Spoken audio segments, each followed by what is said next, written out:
Assalamualaikum warahmatullahi wabarakatuh. Alhamdulillahirabbil alamin, wassalatu wassalamu ala asrofil anbiya'i wal mursalin sayyidina Muhammadin wa ala alihi wa sahbihi ajma'in, amma ba'du. Alhamdulillah sahabat-sahabat, kita bertemu lagi pada kajian kali ini dalam keadaan sehat walafiat tanpa kurang satu apapun. Semoga kita tetap berada dalam lindungan Allah, kita tetap berada dalam kesehatan, keluarga kita sehat, sahabat-sahabat kita sehat, sehingga kita dapat menjalankan segala aktivitas keseharian kita dengan baik dan lancar. Sahabat-sahabat semua, di pertemuan kemarin kita sudah membahas tentang epistemologi. Namun epistemologi yang kita bahas kemarin itu lebih dinisbatkan kepada epistemologi barat. Namun pada kajian kali ini kita akan membahas tentang epistemologi tapi dalam konteks keislaman. Sahabat, kita ngaji epistemologi dalam Islam ini kita awali dengan membahas tentang hierarki tahu dalam Islam. Tahu dalam Islam itu setidaknya ada 4. Yang pertama adalah jahil, tidak tahu. Yang kedua taklid. Yang ketiga don. Yang keempat adalah al-ilm atau ma'rifah. Di sekitar kita orang jahil, orang yang bodoh itu banyak. Tapi orang yang bodoh dan baik itu adalah orang yang tahu terhadap kebodohannya. Tapi di sisi yang lain itu banyak juga orang yang tidak sadar akan kebodohannya, sehingga kemudian mampu memberikan wejangan-wejangan tanpa didasari oleh satu dasar atau dalil apapun di dalam keislaman. Dan hal-hal orang yang seperti inilah yang kemudian dikhawatirkan di dalam dunia Islam. Karena orang yang tidak tahu akan kebodohannya itu kalau dalam bahasa kita adalah keminter. Orang yang pintar itu orang yang sebenarnya tidak tahu tapi pura-pura tahu, sehingga kemudian banyak menyesatkan orang, dan inilah yang kemudian menjadi petaka dari kerusakan Islam itu sendiri. Yang kedua adalah taklid. Nah, taklid ini mayoritas dilakukan oleh orang-orang yang tahu akan ketidaktahuannya. Sehingga kemudian karena dia sadar bahwa dirinya tidak tahu, dia kemudian mengikuti terhadap berbagai saran-saran ulama, berbagai penjelasan-penjelasan ulama sesuai dengan bidangnya. Kalau kemudian persoalan agama, maka bertanyalah kepada ahli agama. Kalau persoalan kesehatan, maka bertanyalah kepada dokter. Kalau persoalan kehewanan, maka bertanyalah kepada dokter hewan. Nah, orang awam pasti masuk dalam kategori taklid. Yang ketiga adalah don. Don ini prasangka, menduga. Sikap menduga itu pasti ada dalam diri manusia. Dan sikap menduga ini biasanya dilakukan oleh orang-orang yang berusaha untuk menjadi tahu. Karena untuk menjadi tahu itu kita harus menduga terlebih dahulu, baru kemudian mencari sistem kebenarannya. Tapi kalau kemudian kita berusaha untuk menduga sesuatu tapi kemudian tidak mencari kebenarannya, maka itu hanya sekedar praduga saja, dan ini menjadi sesuatu yang tidak baik karena lepas dari kebenaran itu sendiri. Yang keempat, sahabat, yang keempat adalah al-ilm. atau makrifah. Orang yang tahu atau yang memiliki pengetahuan itu didapat dari korespondensi, atau dalam bahasa Arabnya adalah ala ma huwa bihi. Korespondensi ini berusaha untuk mencari realitas sebenarnya itu dari objek yang kita teliti, objek yang harus berbicara, bukan dari penafsiran kita. Sehingga kemudian ilmu yang didapat itu adalah ilmu faktual, bukan ilmu konsepsi kita. Itu yang kemudian disebut dengan korespondensi, dan ala ma huwa bihi ini termasuk dalam kriteria objektif. Maka ilmu itu salah satunya adalah ilmu objektif. Kalau dalam kehidupan kita, maka berbicaralah tentang sesuatu yang betul-betul terjadi, sesuatu yang bisa dilihat oleh mata, sesuatu yang bisa dirasakan oleh panca indera kita. Itu adalah sesuatu yang bisa dijadikan sebagai objek yang berbicara. Sehingga kemudian kebenaran yang didapat itu adalah kebenaran faktual. Sedangkan yang kedua adalah sukunun nafas, tenangnya jiwa. Sukunun nafas ini termasuk dalam kriteria subjektif. Jadi ilmu pengetahuan yang didapat itu berdasarkan asumsi kita, berdasarkan hipotesis kita, berdasarkan kesimpulan kita terhadap apapun yang kita lihat. Tapi dalam beberapa literatur kemudian dikembangkan antara objektif dan subjektif ini harus ada integrasi, harus ada perpaduan, di mana kemudian objek itu harus berbicara, tapi di sisi yang lain itu harus ada kesimpulan-kesimpulan subjektif yang dibuat. Itu yang harus dilakukan, dan itu yang disebut dengan integrasi atau intersubjektivitas. Itulah pembahasan tentang hierarki tahu dalam keislaman. Sumber pengetahuan di dalam Islam itu yang pertama adalah akal, al-aql, yang kedua adalah realitas empiris, yang ketiga adalah khobar otoritatif. Al-aql pasti, karena tanpa pemikiran, tanpa menggunakan akal pikiran kita, sebuah pengetahuan tidak akan pernah menjelma, sebuah pengetahuan tidak akan pernah diketemukan.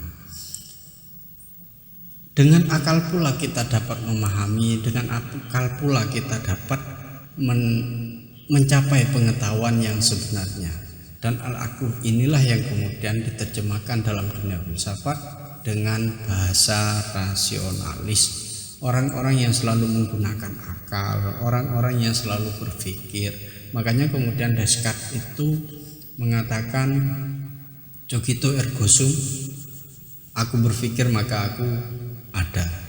Jadi kalau aku berpikir maka aku ada, orang yang tidak pernah berpikir itu dianggap tidak ada. Sama dengan dunia Islam, al-aql di dalam dunia Islam sangat penting, karena al-aql yang bermakna al-fikr, pikiran, itu adalah kelebihan dari manusia dibandingkan dengan hewan-hewan yang lain. Sehingga kemudian al-aql harus kita gunakan sebaik mungkin untuk mendapatkan pengetahuan yang sebenar-benarnya. Yang kedua adalah realitas empiris. Kita nggak bisa menafikan bahwa kita hidup di dunia, kita berkumpul dengan orang-orang, kita berkumpul dengan masyarakat, sehingga kemudian yang terjadi di alam semesta itu adalah suatu fakta, sesuatu yang empirik, sesuatu yang bersentuhan dengan panca indera kita. Nggak bisa kemudian kita menafikan sesuatu yang terjadi di depan kita, itu nggak bisa. Seumpama kemudian ada orang kecelakaan di depan kita dan kita melihat betul, kita mendengar betul, dan kita tahu persis seperti apa kejadian itu, tapi kita pura-pura tidak tahu. Apakah itu bisa? Itu tidak bisa, karena realitas empiris juga menjadi sumber pengetahuan. Dari realitas empiris itu juga kita paham bahwa pengetahuan selalu berkelindan dengan konteks kita berpijak di dunia ini. Yang ketiga adalah khobar otoritatif. Yang dimasukkan dengan khobar otoritatif apa? Khobar otoritatif itu pengetahuan yang memiliki otoritas. Contoh Al-Quran, contoh Sunnah, itu adalah khobar otoritatif, satu pengetahuan yang diberikan langsung kepada diri kita. Maka melalui khobar otoritatif ini, kita sebagai manusia kemudian meniscayakan pengetahuan langsung. Sesuatu yang ada di depan kita itu mungkin akan berbeda dengan apa yang dengan pengetahuan yang ada dalam khobar otoritatif itu. Kenapa kemudian kita percaya bahwa Nabi Muhammad, contohnya Nabi Muhammad itu mengabarkan kepada kita bahwa Allah adalah Tuhan kita? Kenapa kita percaya itu? Padahal pada realitas empiris tidak ada satupun manusia yang mampu untuk bertemu dengan Allah. Maka jawabannya adalah karena orang yang memberitahu Nabi Muhammad itu adalah orang yang jujur, orang yang yakin, dan orang yang dipercaya akan kebenarannya. Jadi sebuah pengetahuan itu akan menjadi pengetahuan ketika dibawa oleh orang-orang yang diyakini kebenarannya. Kalau tidak, maka tidak bisa kemudian menjadi sebuah kebenaran. Contoh tadi yang saya katakan bahwa kebenaran harus dari orang yang diyakini kebenarannya. Kalau dalam konteks hari ini seperti apa?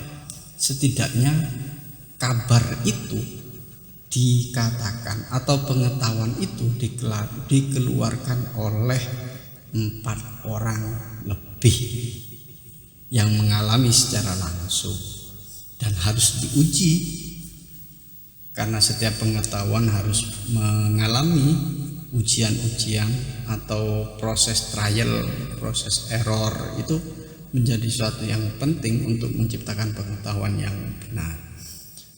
Khobar otoritatif ini juga bisa diketahui kebenarannya melalui inferensi atau istidlal, dalil-dalil. Sumbernya diyakini tidak keliru, sumbernya benar, seperti Al-Quran dan As-Sunnah. Siapa yang kemudian menyalahkan Al-Quran tidak akan mungkin ada. Yang ada adalah salah penafsiran terhadap Al-Quran. Tapi Al-Qurannya itu adalah dalil yang mengikat terhadap diri kita. Begitu juga dengan Sunnah. Dalil itu juga harus dikatakan oleh ahlinya, bidangnya.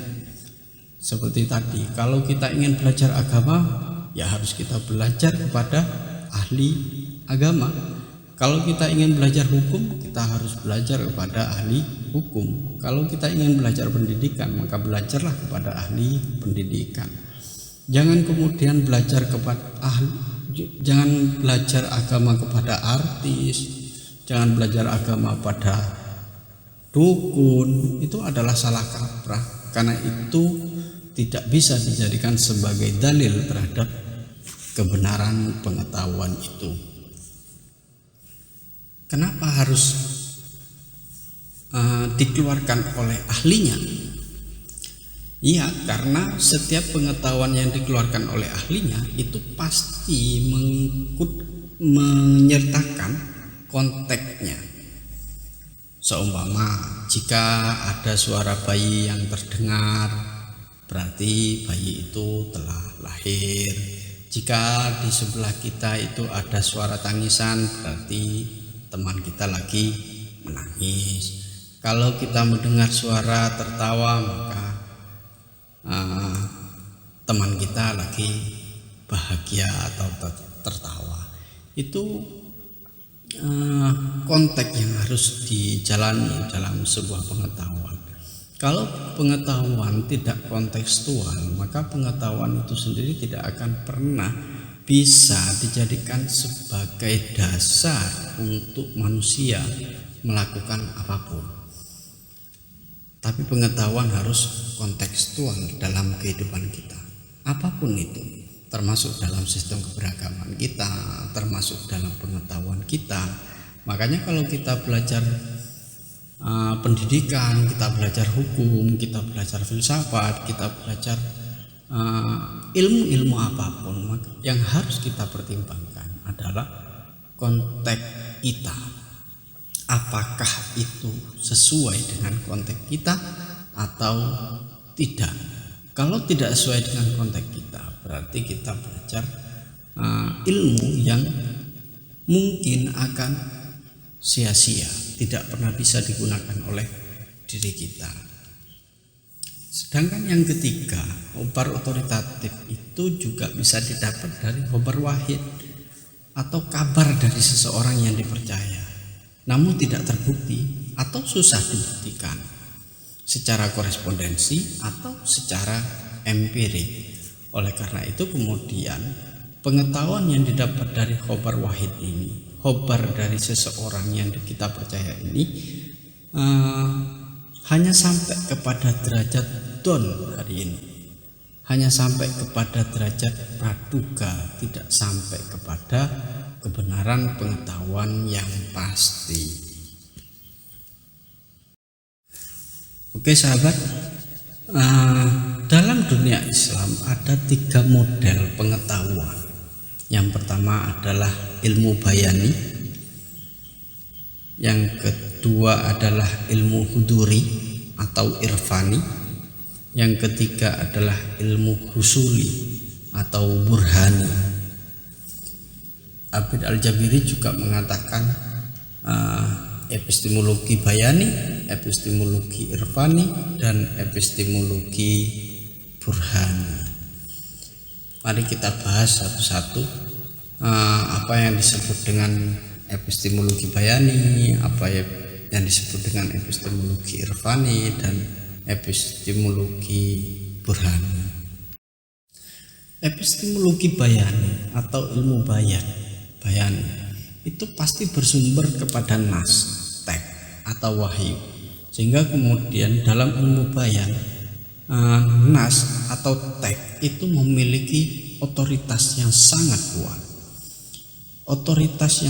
kuat, sehingga kemudian manusia-manusia atau ulama-ulama yang menggunakan ilmu bayan itu mengikat dirinya atau terikat dengan nas yang ada di dalam Al-Quran atau hadis.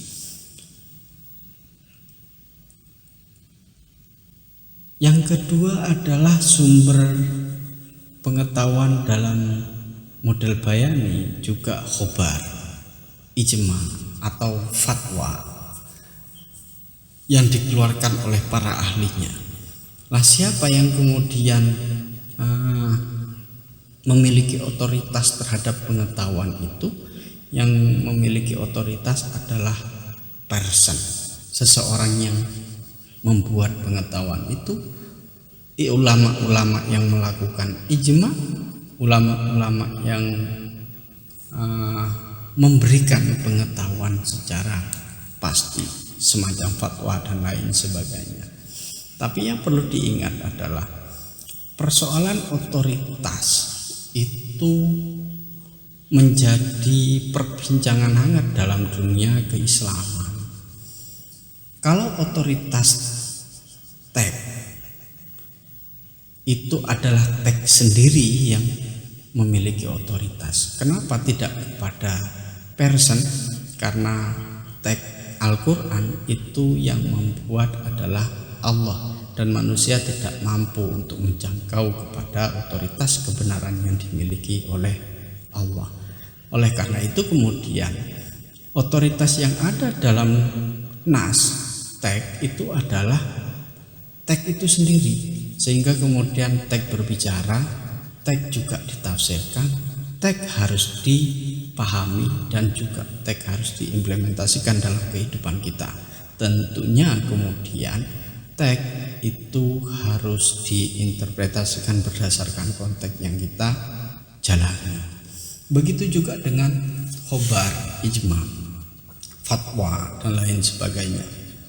Pemilik otoritas kebenaran pengetahuan itu adalah personnya,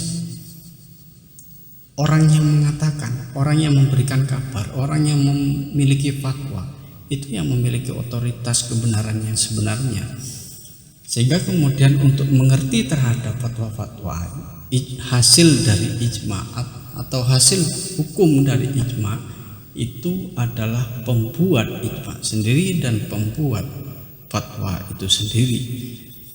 Oleh karena itu kemudian perdebatan yang muncul adalah kita kembalikan kepada otoritas teks pengetahuan itu sendiri, sehingga kemudian pengetahuan-pengetahuan yang diproduksi oleh para ulama-ulama terlebih terdahulu itu kemudian bisa dikontekstualisasikan dalam kehidupan kita. Kalau toh ilmu pengetahuan yang diproduksi itu tidak relevan dengan kehidupan kita, maka kita mampu untuk memperbaharui, memberikan tafsir yang berbeda, atau memberikan ilmu pengetahuan yang berbeda. Tentunya dalam ilmu bayani itu harus berdasarkan kepada teks. Mendasarkan pengetahuan kepada teks itu menggunakan 4 metode. Yang pertama adalah metode ijtihadiyah, yang kedua adalah istimbatiyah, yang ketiga adalah istidlaliyah, yang keempat adalah qiyas. Ijtihadiyah bagaimana? Ijtihadiyah berusaha untuk menyelami sebuah makna, untuk menyelami tujuan-tujuan dari sebuah teks yang kemudian diproduksi hukum sebagai landasan manusia hidup di dunia. Itu adalah ijtihad. Kita harus bersungguh-sungguh untuk mencari tujuan dari teks itu sendiri. Kita harus bersungguh-sungguh untuk mencari makna yang terkandung di dalam teks itu, yang kemudian harus dikontekstualisasikan dengan kehidupan kita, sehingga kita menemukan satu bentuk hukum atau aturan yang harus dijalankan di dalam masyarakat kita. Yang kedua adalah istimbatiyah, memunculkan hipotesis, kesimpulan. Kita harus menarik kesimpulan hukum karena kita tahu bahwa teks memiliki makna-makna yang universal, teks yang masih bisa diinterpretasikan dalam kehidupan kita yang bersifat doni itu, sehingga kemudian orang-orang ulama-ulama berusaha untuk mencari hukum untuk dijadikan sebagai dasar pembenar dalam kehidupan kita. Yang ketiga adalah istidlaliyah, dalil. Jadi apapun yang dikatakan oleh kita, orang-orang bayani ini selalu berdalil, pasti punya dalil, dan dalilnya adalah nas. Dalilnya nas, baik nas Al-Quran atau nas hadis atau sunnah, atau pengetahuan-pengetahuan yang diproduksi oleh ulama-ulama di bidangnya masing-masing, dan itu adalah dalil. Kalau kemudian orang-orang bayani melakukan sesuatu, itu pasti ada dalilnya. Jadi kalau kita ingin tahu apakah ini adalah orang-orang yang bercorak bayani atau tidak, gampang. Setiap kita melakukan apapun itu pasti ada dalilnya, dan dalilnya itu adalah nas. Tapi yang perlu diingat adalah dalil yang diambil dari nas bukan hasil interpretasi kita sendiri, tapi kita harus menisbatkan kepada pemikiran-pemikiran ulama, pemikiran tafsir-tafsir para ulama di bidangnya, sehingga kemudian pemahaman kita tidak melenceng, pemahaman kita tidak salah, tapi ada imam yang membenarkan dan imam yang menggunakan. Yang keempat adalah qiyas. Qiyas dalam ilmu bayani itu juga bermakna analogi. Sesuatu yang terjadi pada hari ini itu dikiaskan kepada hukum-hukum di zaman yang lalu. Contoh kemudian narkoba itu dikiaskan, dianalogikan dengan khamr, sesuatu yang memabukkan. Ilatnya sama, sesuatu yang memabukkan. Jadi kalau ilatnya sama, segala jenis apapun yang ada pada hari ini dan memiliki ilat memabukkan, maka itu kemudian dihukumi sebagaimana hukumnya khamr, dan itu yang kemudian disebut dengan analogi. Empat hal inilah yang kemudian dijadikan sebagai metode dalam ilmu bayani untuk mencapai pengetahuan, karena pengetahuan yang sebenarnya menurut ilmu bayani itu adalah pengetahuan yang ada di dalam nas dan ada di dalam teks yang sebenarnya. Kalau dalam ilmu bayani itu teks memiliki otoritas yang sangat kuat dan kita memiliki ikatan sangat kuat terhadap teks, maka bagaimana kemudian fungsi dan peran akal dalam epistemologi bayani? Yang pertama adalah akal sebagai pengekang, pengatur hawa nafsu. Karena kita tahu persis bahwa nas-nas yang ada di dalam Al-Quran terkadang kita pilah dan kita pilih sesuai dengan keinginan kita. Tidak hanya sekedar kita pilih dan tidak hanya sekedar kita pilah, tapi juga terkadang banyak orang yang menafsirkan ayat-ayat Al-Quran berdasarkan kepentingan-kepentingan kita dan kepentingan-kepentingan hawa nafsunya sendiri, dan itu adalah sesuatu yang tidak baik. Kalau kemudian kita menggunakan Al-Quran atau nas-nas yang ada dalam Al-Quran sesuai dengan keinginan kita, berarti pemahaman kita berdasarkan hawa nafsu. Oleh karena itulah kemudian akal menjadi sesuatu yang sangat penting untuk mengekang atau pengatur hawa nafsu kita, sehingga kemudian kita berjalan dalam ril kebenaran bayani dan kita berjalan dalam ril kebenaran nas-nas yang ada di dalam Al-Quran dan As-Sunnah. Yang kedua adalah justifikatif. Kita tahu persis bahwa kalam Allah itu, nas-nas yang ada dalam Al-Quran atau hadis-hadis Nabi itu adalah kebenaran, sehingga kemudian akal pun juga memberikan sebuah kebenaran atau menjustifikasi kebenaran itu sebagai kebenaran yang murni. Al-Quran tidak bisa disangkal kebenarannya oleh siapapun, baik itu diri kita, baik itu adalah orang awam, baik itu adalah para khawas, baik itu adalah khawasul khawas. Semua meyakini dengan akal pikirannya bahwa nas Al-Quran itu adalah kebenaran yang berasal dari Allah, terlepas dari penafsiran-penafsiran yang kemudian membentuk hukum, membentuk pemahaman-pemahaman yang berbeda. Tapi fungsi akal dalam ilmu bayani itu berusaha untuk mengakui bahwa kebenaran nas adalah kebenaran yang sebenar-benarnya. Yang ketiga adalah repetitif. Repetitif itu berusaha untuk mengulang. Jadi setiap kebenaran-kebenaran yang ada di dalam Al-Quran itu akan berbunyi dan akan menjelma dalam kehidupan kita saat kita mengulangi dalam bentuk lisan maupun dalam bentuk tindakan.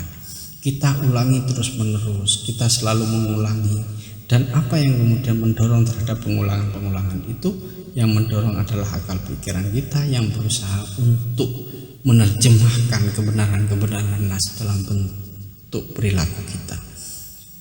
Kalau kemudian kita mengulangi setiap kebenaran yang ada dalam Al-Quran, maka peran yang keempat akan muncul, yaitu taklidi. Kita berusaha untuk mengikuti otoritas nas, kita mengikuti otoritas teks, kita mengikuti terhadap kebenaran teks, karena teks itu sendiri dalam dunia Islam adalah pengetahuan yang sebenar-benarnya. Kalau taklidi, jelas kemudian yang kelima akan muncul, pengukuh kebenaran. Seperti dalam Al-Quran, nahnu nazzalna dzikra wa inna lahu lahafidun, itu Al-Quran tidak akan pernah bisa dirubah oleh apapun. Kebenaran Al-Quran tidak akan pernah bisa dirubah oleh siapapun. Orang sepintar apapun, sehebat apapun tidak akan pernah mampu untuk merubah Al-Quran, karena Al-Quran itu sendiri yang menjaga, bukan hanya kita, tapi juga Allah dan para malaikat juga menjaganya. Dengan bahasa inna nahnu nazzalna dzikra wa inna lahu lahafidun itu. Sehingga kemudian akal kita ketika dihadapkan kepada nas itu adalah pengukuh kebenaran, mengukuhkan kebenaran di dalam teks Al-Quran. Kita harus yakini betul bahwa Al-Quran itu sebagai sebuah kebenaran, tapi persoalan kemudian tafsir-tafsir yang berbeda, pemahaman-pemahaman yang berbeda, itu adalah urusan yang lainnya. Begitulah kemudian kita mengenal epistemologi bayani dalam dunia Islam sebagai salah satu model pengetahuan. Selanjutnya pada yang kedua adalah irfani. Epistemologi irfani ini lebih dekat dengan aspek rasa, aspek batin, sehingga kemudian sumber-sumber pengetahuan irfani itu didapat dari experience, pengalaman hidup. Kalau pengalaman hidup, maka setiap manusia memiliki pengalaman yang berbeda-beda, sehingga kemudian pengalaman batin inilah yang kemudian menciptakan pengetahuan yang berbeda-beda. Ada orang yang sholatnya 5 menit, ada yang 10 menit. Antara yang 5 menit dengan 10 menit itu akan mengalami rasa yang berbeda-beda, dan itu adalah pengalaman batin dalam dunia irfani.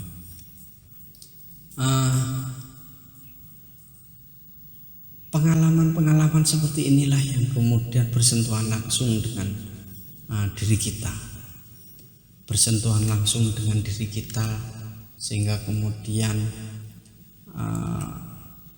itu menjadi pengetahuan yang lekat, yang sangat lekat dengan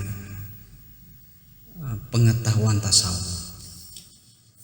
Pengetahuan irfani ini dalam dunia tasawuf disebut dengan ru'yah al-mubasirah. Jadi irfani ini membicarakan tentang hati manusia yang dikasih pengetahuan secara langsung oleh Allah, sehingga kemudian dia memiliki pengetahuan, dan ini yang disebut dengan makrifat. Makrifat dalam arti al-ilm. Orang yang memiliki hati yang bersih akan dikasih pengetahuan oleh Allah, tentunya dengan berbagai tahapan-tahapan yang ada dalam dunia tasawuf. Sedangkan di sisi yang lain, epistemologi irfani ini disebut dengan ilmu huduri.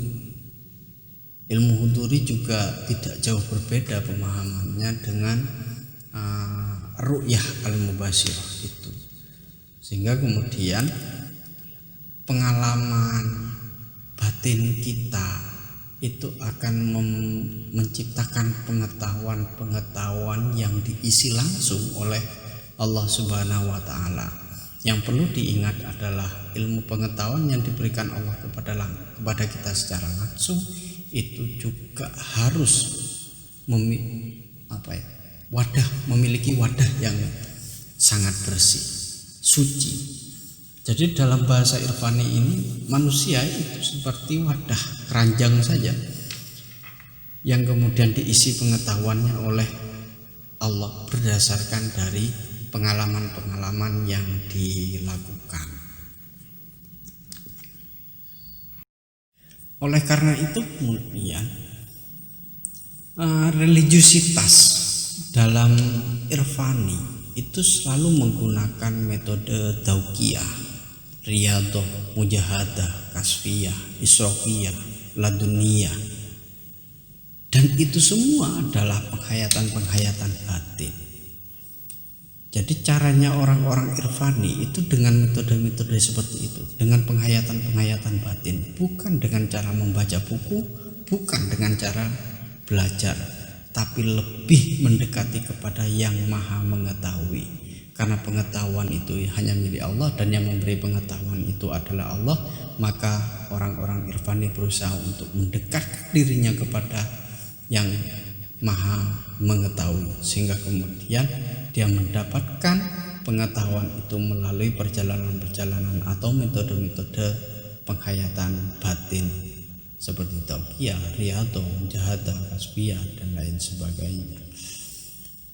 Entah dengan cara wiritan, tirakat, riyadhah, puasa, itu semua kan bagian dari merayu Allah dalam rangka agar kita mendapatkan irfan, atau dalam rangka kita mendapatkan pengetahuan secara langsung dari Allah.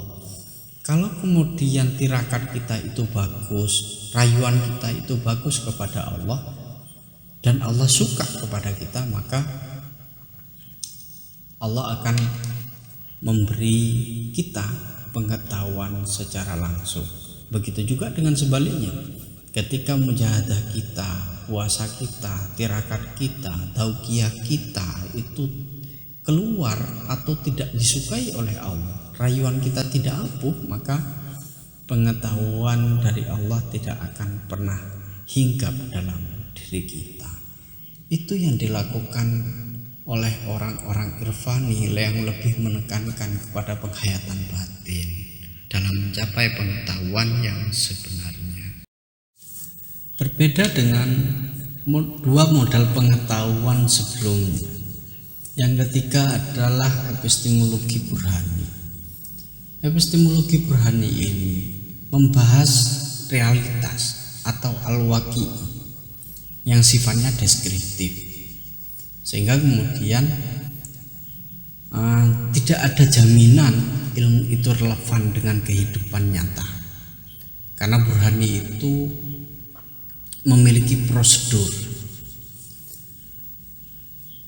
Realitas yang deskriptif, yang selalu dideskripsikan, realitas A itu akan berbeda dengan realitas B. Deskripsi tentang A itu akan berbeda dengan deskripsi tentang B. Ketika kita mendeskripsikan sebuah realitas yang ada di Surabaya saja, maka deskripsi tentang Surabaya itu akan berbeda dengan deskripsi tentang Jember, Pasuruan, Probolinggo, itu berbeda. Kenapa kemudian berbeda? Karena konteksnya itu berbeda. Oleh karena itulah kemudian epistemologi burhani memiliki prosedur-prosedur yang harus diikuti. Prosedur yang ada di dalam epistemologi burhani itu adalah abstraksi, bahsiyah, tahliliyah, naqdiyah, Abstraksi itu apa? Abstraksi itu berpikir kontekstual. Kalau kita selalu berpikir tentang kontekstual, maka kita akan menemukan sebuah pengetahuan yang relevan dengan kehidupan kita. Karena pengetahuan yang kontekstual itu lebih bersifat empiris dan lebih diterima oleh masyarakat, sehingga kemudian kita berusaha untuk mengabstraksikan menjadi sebuah ilmu pengetahuan. Yang kedua adalah bahsia. Bahsia itu diskursif atau diskusi lah. Namun diskusi yang dimaksud di sini harus diskusi dengan rasional atau demonstratif. Harus berpikir rasional, dan orang-orang yang berkumpul dalam Burhani itu selalu berpikir rasional, selalu membahas tentang objek, tentang realitas, tentang fakta itu secara rasional dan demonstratif. Yang selanjutnya adalah tahliliyah. Tahliliyah itu analisis. Setiap fakta atau realitas itu membutuhkan analisis. Tidak ujuk-ujuk berbicara hanya berupa deskripsi saja, tapi harus ada analisisnya.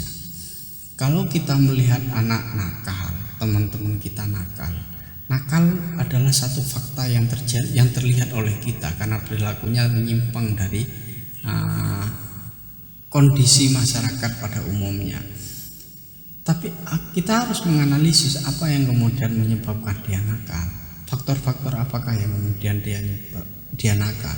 Ini yang harus kita tahu. Kalau kemudian kita tahu terhadap faktor kenakalan dan lain sebagainya, maka kita lebih gampang untuk membahas dan kita lebih gampang untuk mengabstraksikan, sehingga kemudian menemukan solusi terhadap kenakalan yang terjadi. Yang perlu diingat adalah prosedur selanjutnya naqdiyah, harus kritis.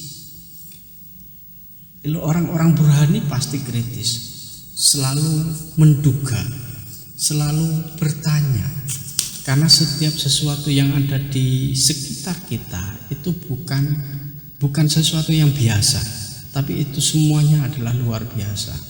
Luar biasa di sini kita harus menemukan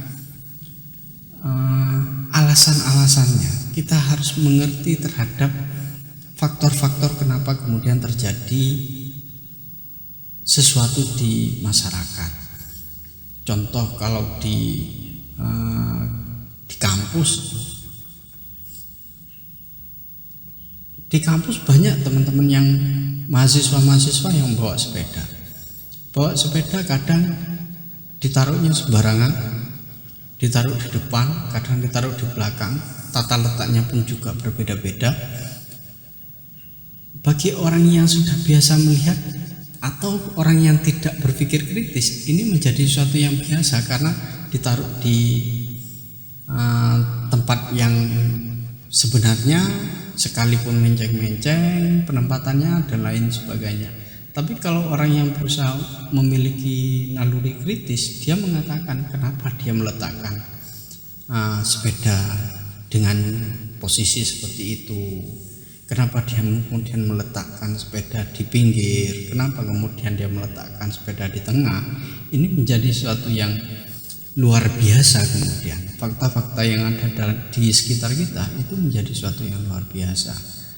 Oleh karena itu kemudian orang-orang Burhani tidak pernah menganggap semua yang ada di sekitar kita itu sesuatu yang biasa, tapi semuanya adalah sesuatu yang luar biasa yang harus kita kritisi dan harus kita analisis sehingga menyimpulkan pengetahuan yang benar dan tepat.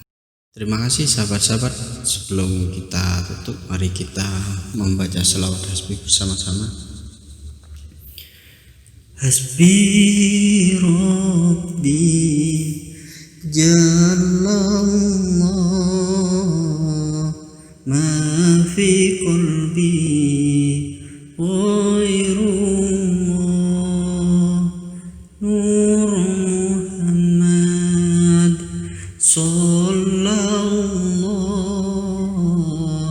la ilaha illallah,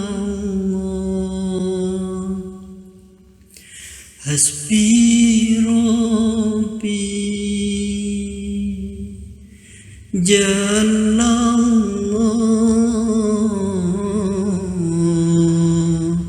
ma fi qalbi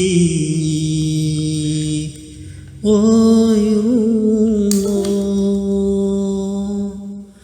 nur Muhammad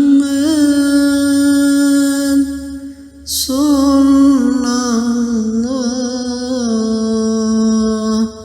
la ilaha illallah. Akhirul kalam, wallahul muwaffiq ila aqwamit thoriq. Wassalamualaikum warahmatullahi wabarakatuh.